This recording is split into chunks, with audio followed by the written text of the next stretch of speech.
Hey everybody, I'm Zach and I like movies, and I am here once again for another entry in my Letterboxd Criterion Challenge for 2024. And this is prompt number 16, which is Women Auteurs. And I chose a lesser known name. This comes from Lizzie Borden. This is her 1986 indie movie, Working Girls. And it's a movie about prostitution. Yeah, we have our lead character, Molly, and she, gets up, starts her day, has her sets out her photography. That's her little project, and she has a girlfriend, I think. And then she goes to work at her job in this kind of upper Manhattan middle class bordello, and we just kind of spend the day with her and her workmates, and she just does her job. She meets her Johns. She goes to work with them, and she just kind of goes through the day, and that's kind of it. And it's kind of lovely and honest, and a really great movie. It's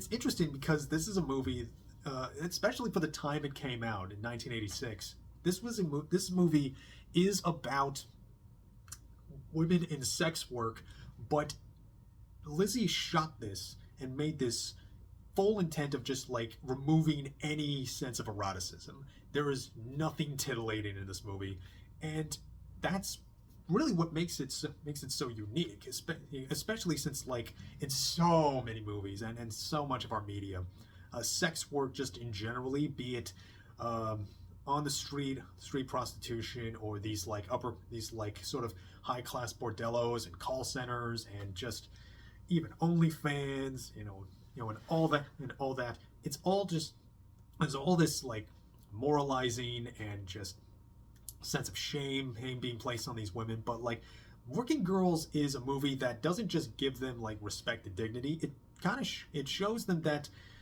this is a movie that no matter what your job is, your job sucks.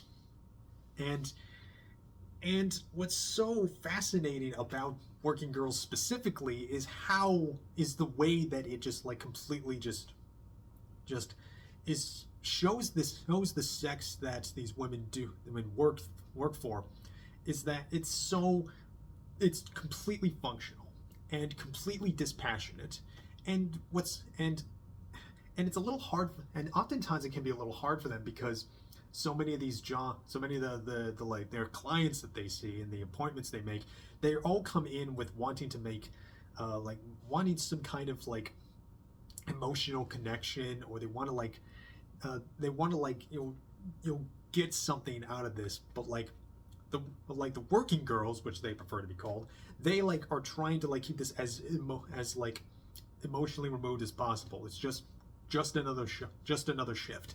And what I think is also interesting about this movie specifically is that sex work here is kind of a boring job, especially like how, not just in how the sex scenes are shot, where like the camera just kind of like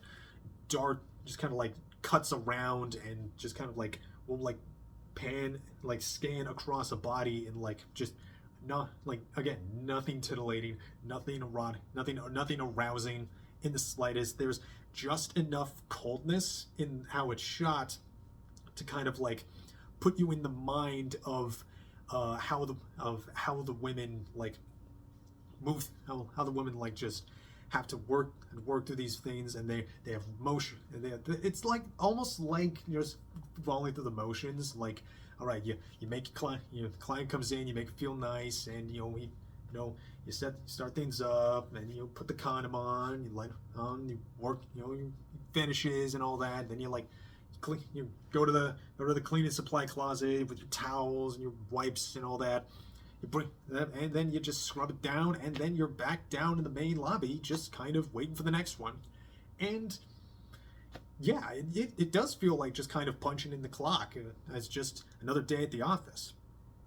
And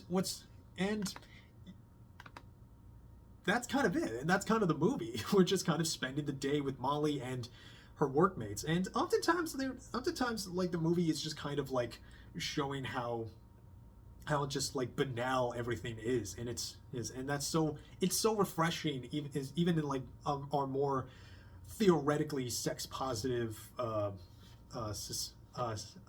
society, that we, or at least we're more open to the idea of like sex work being like a legitimate, a sort of like uh, not just a legitimate business, but also like a business that, hey, people still need to work. Maybe that's also a job that needs to be taken seriously. There's even talk that like, hey, maybe sex work should be unionized. And I think I think this like house definitely needs to unionize against their boss. And like again, like this has like so many familiar experiences where you're just like going through the motions of things. It's almost like waiting tables, to be honest. Like, you make appointments, you answer the phone, they're like, cleaning the place, making things look nice. They're waiting it out. They're waiting out the time between stuff. They may have like, they might have like essays to write because some of them are going in school. You have again, you're like spending the wages just to like order lunch and refill the condom supplies. But it's so there's such dispassionate, and they even have the universal sign of just a lousy job. You have a really condescending boss, and I really loved.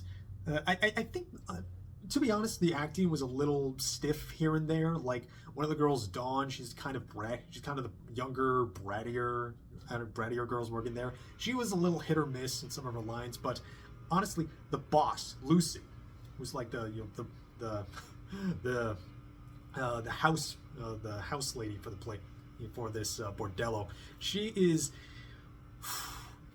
has such a specificity with her tone of this condescendingly polite, that just, exactly what kind of woman she is. Just like, oh no, I heard I know you're having a rough.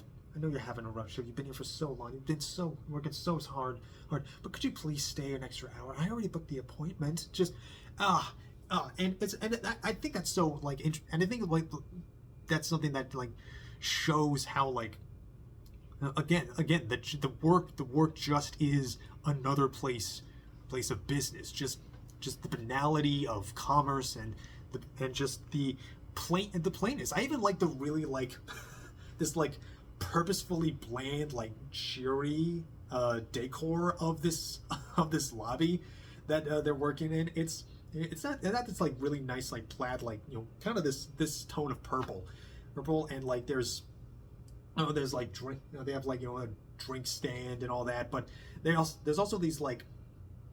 They have like these paintings that like they're kind of erotic, but also like again it's erotic, but like once it's just like hanging there and you're just kind of waiting things out, it's like things stop being erotic. Things just kind of be almost mechanical again. But like there are parts where like of the movie where like there is some liveliness to it, because like the girls, like they're chatting and they gossip and they're having fun. They're like talking smack about their boss when she's not here.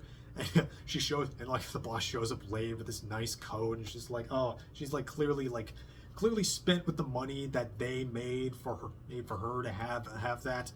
And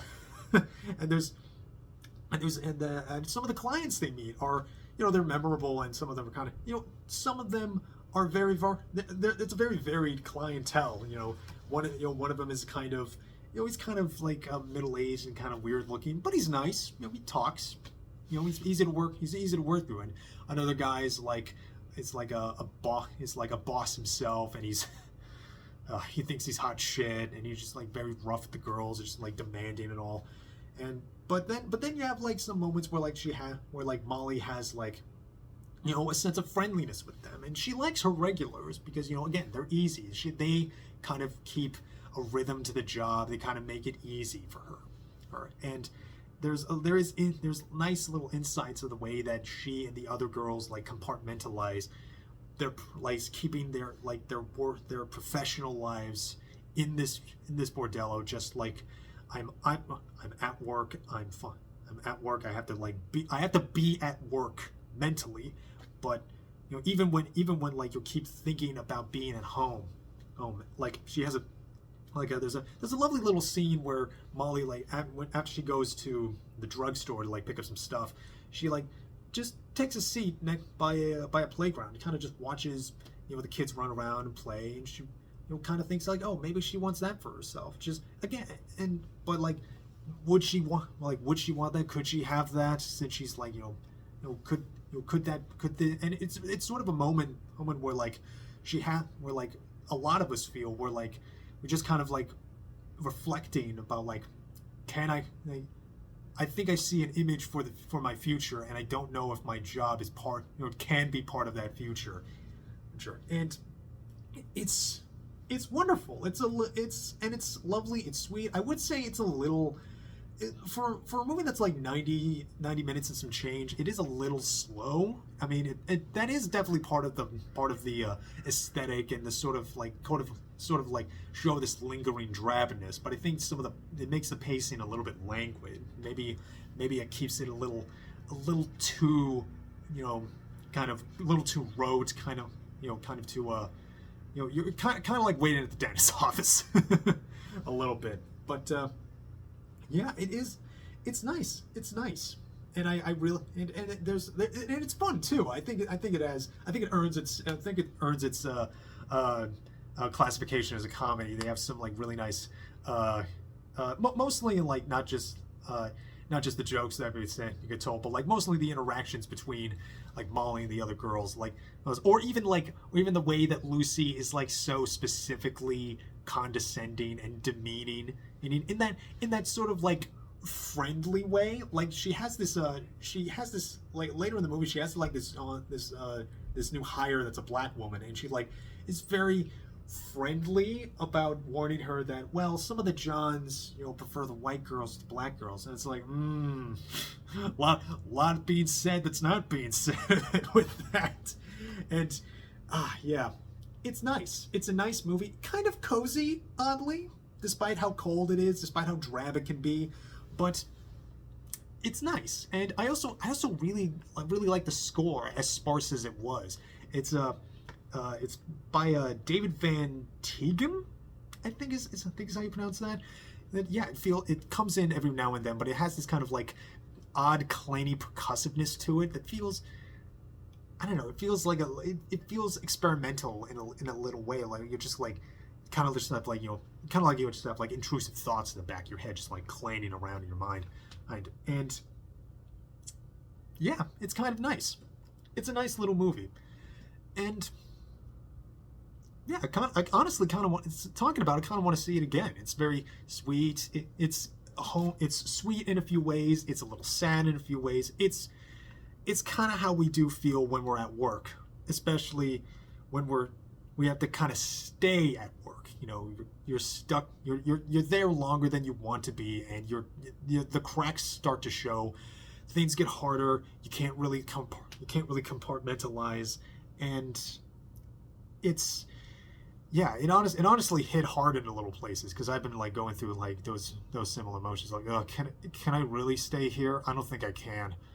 This is getting too much. I need to make a change. I need to make a change, and those thoughts keep happening, and I think the little note it ends on does kind of leave with a little bit of a question mark. And yeah, I really like this. I'd really like to own it, and yeah, you can watch it right now on the channel, and it's also available. It's also available to stream on Max. It's HBO Max, but I have to call it Max. But yeah, it's a lovely little movie, cute movie, fun movie, and yeah, sex work is work, and the working girl's got to work, working 9 to 5. What a way to make a living.